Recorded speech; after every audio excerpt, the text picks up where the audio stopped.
It's the Brad Field Weather Podcast, underwritten by McAllen Construction. McAllen Construction, from the first dig to the last nail. And McAllen Construction also does snow removal. I am Dan Lovallo. He is meteorologist Brad Field. Here we are putting this podcast together on December 21st, 2023. And Brad, it is the first day of astronomical winter, isn't it? Yes, it is. It sure is, Dan, and it actually feels kind of wintry out there today. And today and tomorrow will be cold, winter-type days. But I've got to tell you, that has been the exception, not the rule, to these first 3 weeks of the month of December. It has been mild, and it has been wet. It's been mild, Dan, to the tune of 6 degrees above average per day. And, you know, of the first 20 days of December, 17 of them have featured above normal temperatures. So we haven't even come close to any type of wintry weather.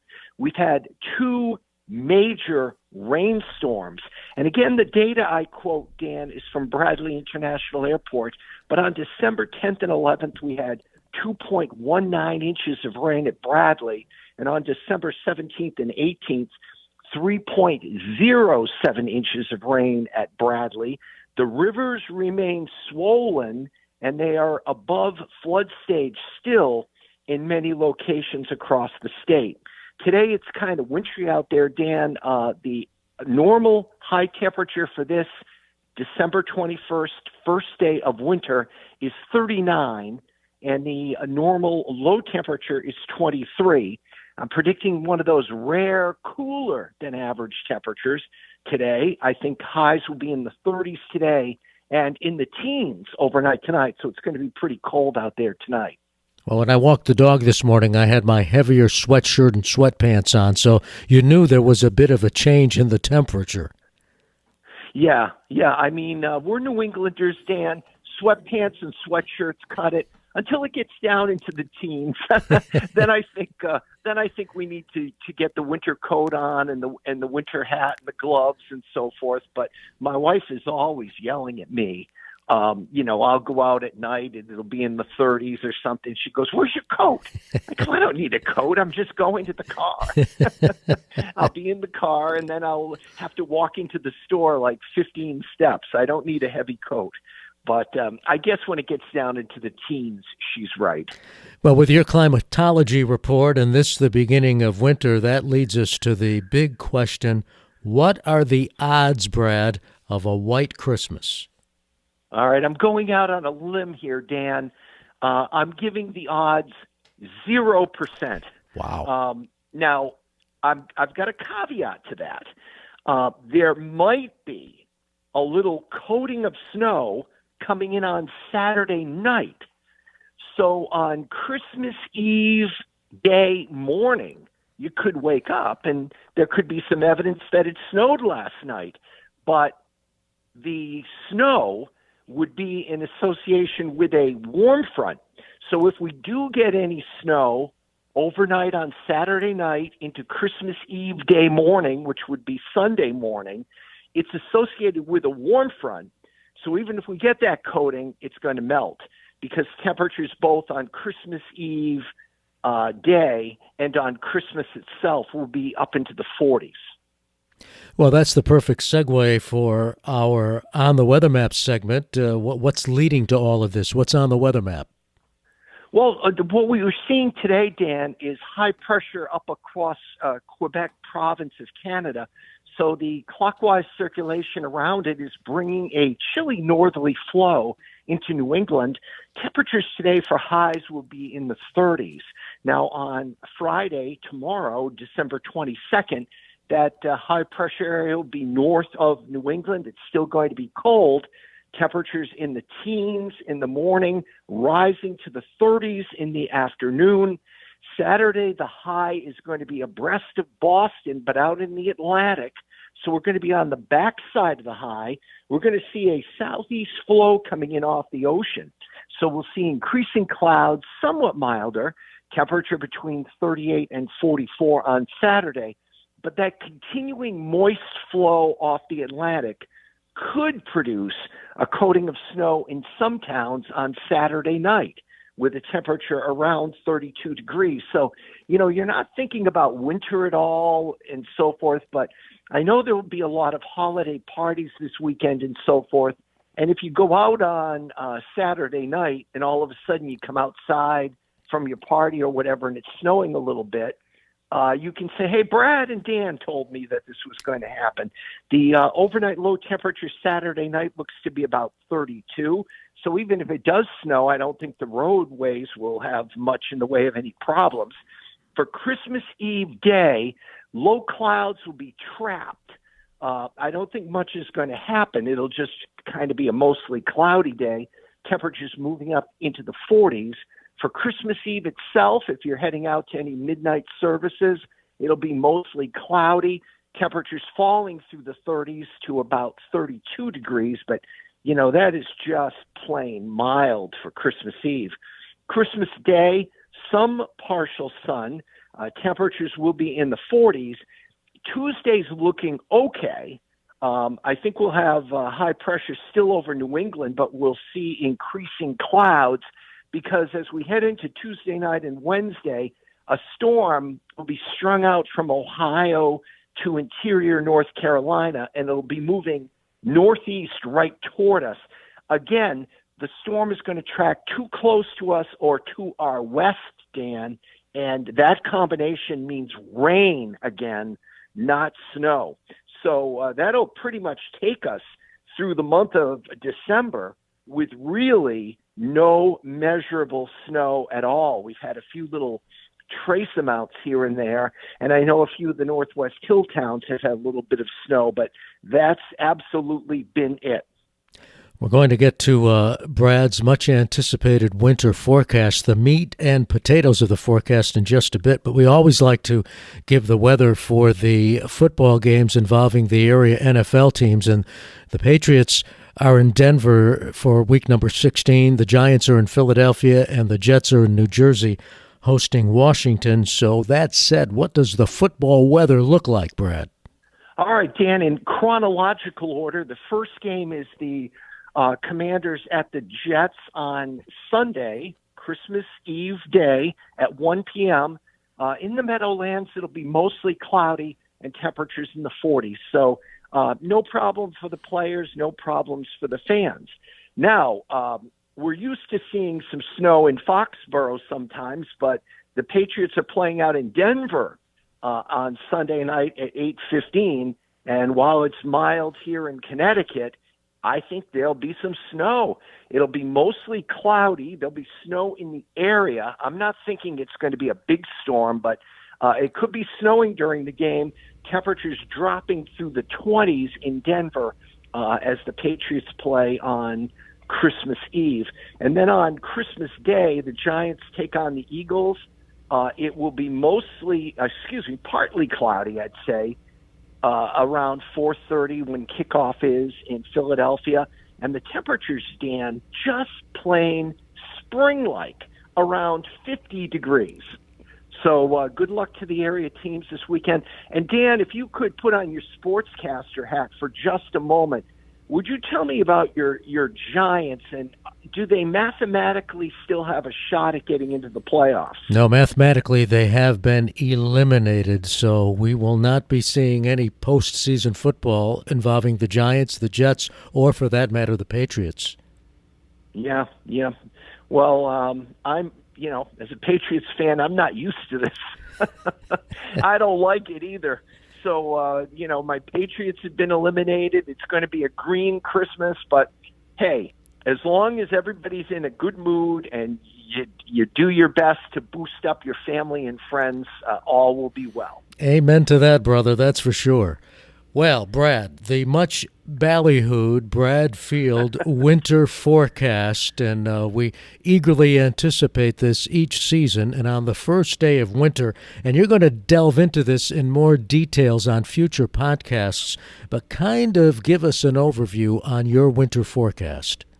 Absolutely, and you hit it right on the spot, Dan, calling it the meat and potatoes. So we'll give you the main course here. We'll get into the quiche and all the other accoutrements as we go further along. But in an El Nino winter, we can expect above average temperatures, and certainly meteorological winter beginning on December 1st. These first 3 weeks of December have been just tremendously above normal. Temperatures 6 degrees above normal per day. And also in this El Nino type winter, we can expect above average precipitation. And that is played out as well with those two major rainstorms I spoke about in the climatological section. The big question here, though, Dan, even though we have above normal temperatures, now all that means is, say, on a January day, let's take a January day, that the high temperature is supposed to be 35 and the low temperature is supposed to be 15, just to make it simple. That gives you an average daily temperature of 25. Well, even if we're 3 degrees above that average daily temperature, 28, say we're 28, we're 3 degrees above average, but it can still snow. So the big question here is how much of this precipitation is going to be in the form of snow as we move forward. Now, during the month of November, we've had next to none, and during the month of December, we've had next to none. So the big question, how will January, February, and March turn out? Well, one of the things we look at is global snow cover. And we've got a tale of two cities going on here, Dan. One in the form of Europe and Asia. The entire continent is having nearly decade highs in terms of snowfall. And then you look at the North American continent, and I was looking at the snow cover map this morning. It is alarming. There's hardly any snow anywhere.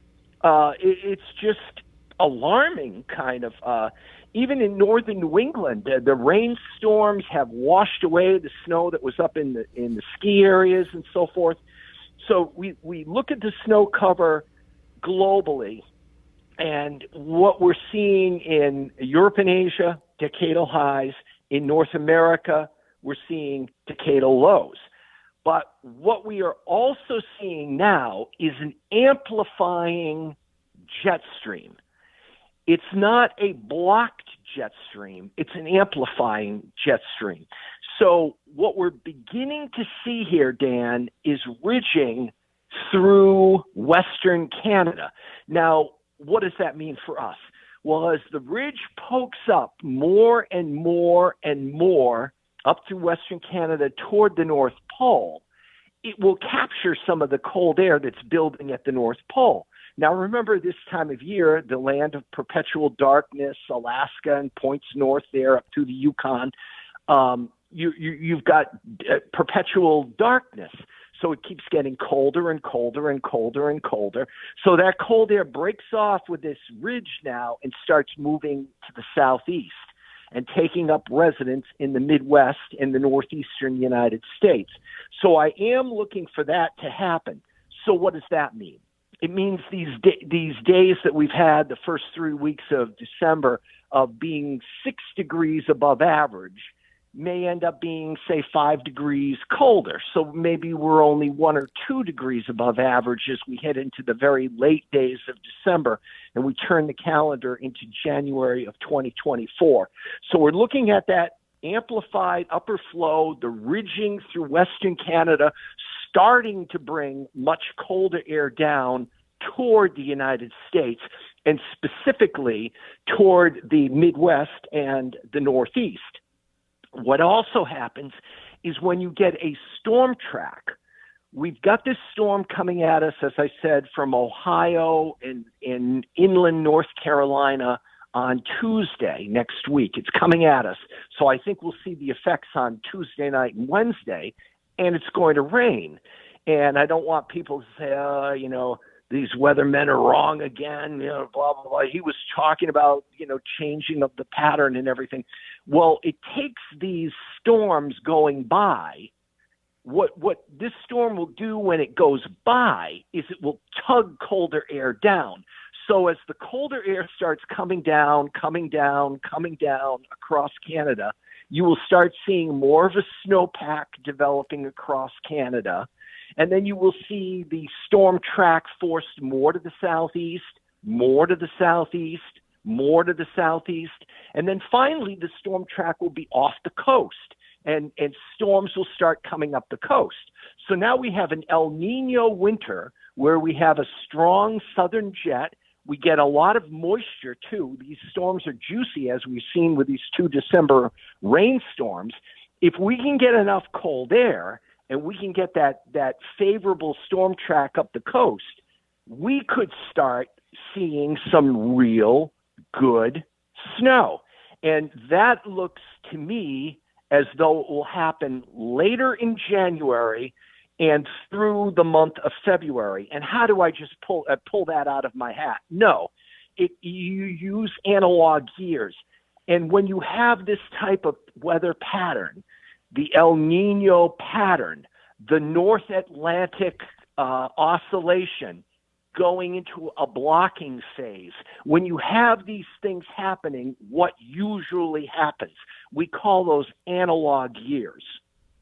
So, when you put all of that together, we've had next to nothing in November and December.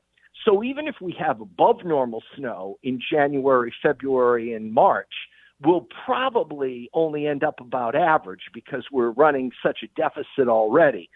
So if you pin me down right now, what I would say is above average temperatures this winter, so that's good news. I don't mean it's never going to go down to zero or anything like that. That's not what I'm saying.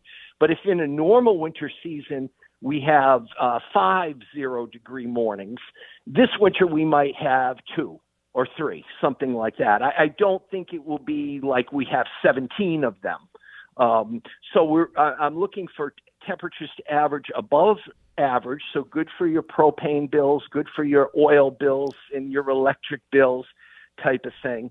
And in terms of snow, I do think the plow drivers are going to be pretty busy, even though they've not done anything so far. But I've got to tell you, my snow plow guy came and put in the snow stakes. I mean, he's done that. But the poor guy hasn't made any money off me yet. But I do think as we head through January and February, we'll start to see more snow. So for the Connecticut Valley, I'm talking places like Hartford, Windsor Locks, north of Middletown, close to average. And what's average? 3.5 to 4 feet of snow in the valley. So 42 to 48 inches of snow, I think, for the valley. Connecticut shoreline, places like Bridgeport, New Haven, New London, close to average. What's average? 2.5 to 3 feet of snow, so 30 to 36 inches. So I think going through January, February, March, we'll have above normal snowfall. But because December, the snowfall was 0, it will average out to be sort of an average kind of winter. I think up your way, Dan, you'll probably get closer to 5 feet of snow, something like that, 60 inches maybe up in Torrington, Northeast Hills, places like Union and so forth. That they could be close to 55 to 60 inches of snow, something like that. But I am looking for nor'easters to start entering the picture with a favorable storm track up the coast in this NAO, the North Atlantic Oscillation we talk about, the Greenland block we talk about, becoming pronounced at times later this winter. And what does that do? Well, what that does is it slows the storms down. So if you are looking at a normal storm in a progressive pattern, just tracking up the coast, giving us a burst of snow and then moving on, we could get 6, 7, 8 inches of snow or something like that. But if you have the Greenland block intact and the storm can't move, instead of 6, 7, 8 hours of heavy snow, maybe end up with 18 or 22 hours of heavy snow. So those can be your big snowstorms. So I do hold out hope for the snow lovers that there can be a couple of those coming up as we head deeper into the winter. Okay, That's the meat and potatoes, man. Okay, couple of questions. Question number one is, even though it might turn out to be a normal winter in the area of snowfall, it's going to seem like it's above normal, because it sounds to me as if we're going to get all this snow packed into a shorter period of time. Would that be fair to say? Absolutely fair to say. Yeah, it's going to be. I talked about the tale of two continents, and we're Europe and actually three continents: Europe and Asia, and then contrast that with North America. This would be the tale of two parts of the winter. The first half, like literally nothing. The second half, maybe juicing up quite a bit. So when you offset them, it comes out to just about normal. But yeah, that typically happens, and we kind of touched on this in the last podcast, Dan, that the stormiest, the snowiest winter we've had in 118 years of weather records in the Hartford area, dating back to 1905, was the winter of 1995 and 1996. And I told you the first snow of any consequence that winter occurred on Christmas Eve. So even though it seems like we've lost a lot of time and stuff, it just matters if you get into the shooting gallery, if you get into the storms and the storm track, especially when you have enough cold air around.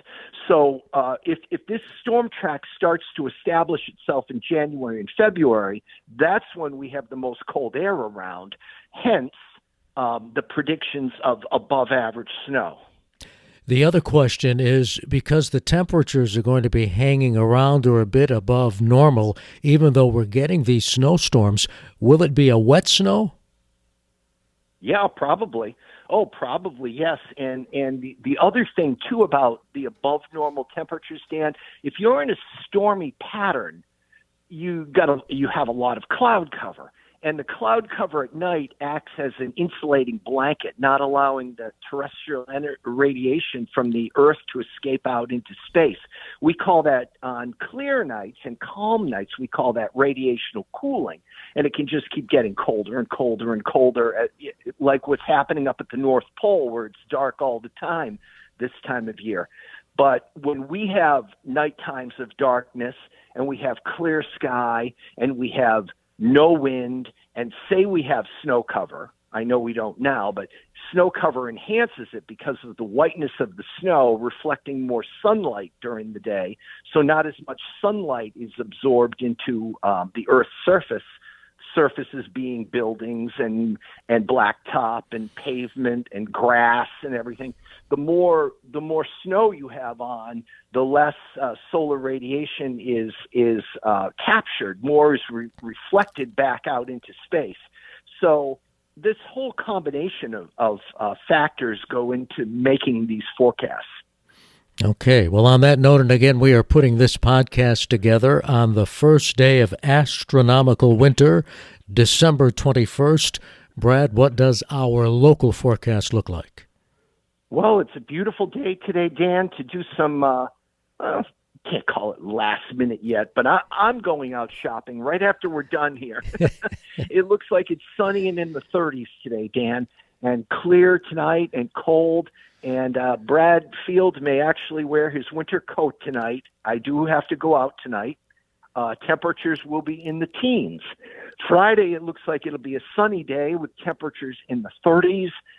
Saturday, increasing clouds with that moist flow coming in off the Atlantic, 38 to 44. I don't think it's going to do anything Saturday, but Saturday night there could be a little coating of snow. Not a big deal, but it could be pretty. Temperature around 30, 32, something like that. But then Sunday, Christmas Eve day, even if we get that little coating of snow, it's going to melt, mostly cloudy, temperatures in the 40s. Christmas Eve, mostly cloudy, temperature 28 to 34. Monday, Christmas Day, some partial sun developing, temperatures moving up to the 40s once again. It'll seem more like Easter, I think, than Christmas. Tuesday, variable clouds, but I think a dry day, temperatures in the 40s. And Wednesday looks like more rain, temperatures in the 40s.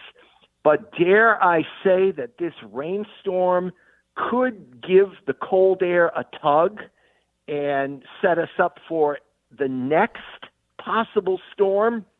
And before I go, Dan, if I can find it, I wrote down some information here, which I don't seem to be able to find. But, yeah, here it is. I talked about the Canadian model, and we talked about that last week simply because the American models only go out to 240 hours or 384 hours. The Canadian model goes out 768 hours. So in other words, weeks out into the future. And we did tease a little bit that there could be some kind of a wintry storm coming in the last day or two of December. That's still on the table a little bit. So we're talking maybe the 30th or New Year's Eve day, something like that. One of these transitional storms that might be some snow, might be some ice, might be some rain type of thing. But the Canadian model continues to bring that colder air down and forcing the storm track further and further south and east, such that on Thursday, January 4th, they have a snowstorm here. Friday night, January 12th into Saturday, January 13th, they have a snowstorm. Then they have a mid-January thaw, say from the 14th or 15th through about the 17th or 18th. But then on the 18th, they bring a very strong cold front through that ends the thaw, and it looks like much colder weather coming in late January. And then late January through February is when I think we have the best chance of those nor'easters. So we'll see. That's my story, and I'm sticking with it. All right. Well, on that note, to you and Sandy, your family, and to our entire podcast audience, have a Merry Christmas, and we will talk again next week, my friend. Dan, a very beautiful card from you and Susan. Thank you very much. We got our cards off in the mail yesterday, so you will be getting yours shortly. But very Merry Christmas to you and Susan, Dan, and to our underwriters, McAllen Construction and Action Carpet, and to all of our listeners, have a very Merry Christmas, albeit with no snow. But we're fine. We will survive. And there will be snow. Okay, thanks, Brad. The Brad Field Weather Podcast has been underwritten by McAllen Construction. McAllen Construction, from the first dig to the last nail. Have a great weekend, everybody.